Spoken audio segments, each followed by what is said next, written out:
I start करते हैं अपने एक्सरसाइज का लास्ट शॉर्ट क्वेश्चन जो कि हमारा क्वेश्चन नंबर 11 है। What is meant by hysteresis loss, how is it used in the construction of a transformer.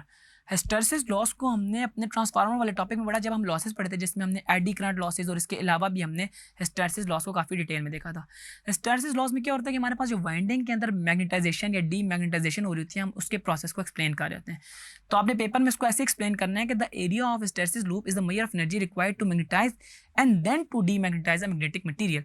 ठीक है जी, हमारे पास इसका जो एरिया होता है ना मैग्नेटिक लूप का, उसमें हमारे पास वो जो पार्ट होता है पहले वो मैग्नेटाइज कर होता है, उसके बाद डीमैग्नेटाइज कर होता है। और आप इसको नीचे डायग्राम में देख भी सकते हैं कि हमारे पास मैग्नेटाइजेशन में क्या होता है कि हमारे पास वो लूप जो है इंक्रीज कर रही होती है, और जब हम उसको डीमैग्नेटाइज करते हैं तो वो अगेन उसी लूप पे नहीं आती, क्योंकि उसके अंदर आहिस्ता आहिस्ता डीमैग्नेटाइजेशन होती है, जिसकी वजह से हमारे पास जो नेगेटिव ग्राफ है वो थोड़ा सा बैक पे जा रहा होता है। और अब वो बैक पे जाने की वजह से हमारे पास जब अगेन हम उसको मैग्नेटाइजेशन करते हैं तो हमारे पास अगेन उस पाथ को फॉलो नहीं करता, बल्कि वो आराम आराम से मैग्नेटाइज हो रहा होता है, और इसी की वजह से हमारा जो ग्राफ है वो इस तरह की शेप को अचीव कर लेता है।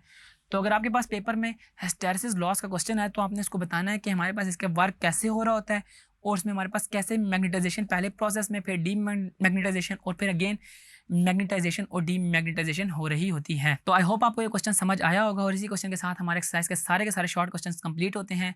अभी तक के लिए इस वीडियो में इतना ही। See you in the next video जिसमें हम न्यूमेरिकल प्रॉब्लम्स को सॉल्व करेंगे।